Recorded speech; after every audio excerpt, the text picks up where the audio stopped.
நீங்கள் அங்கே சரி இருப்பீங்கன்னு சொல்லிட்டு தான் நான் கவிக்கு ஃபோன் பண்ணேன்.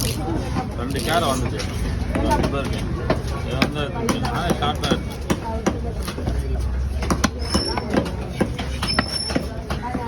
கேரு தான் நிறைய வந்துது போகுதா? அவ்வளோலாம் வரலப்பா. எது கேரை தானே வந்து அது இங்கே வந்துருக்கப்பா. அங்கே அந்த கலர் ஒன்றும் இல்லைப்பா. அந்த கலர் ஒன்றுமே இல்லை. பெரிய கேரை தான் வந்தது.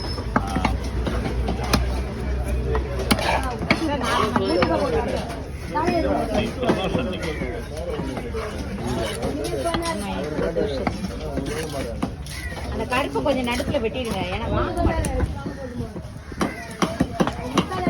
பாதி அதே வருதுக்கா.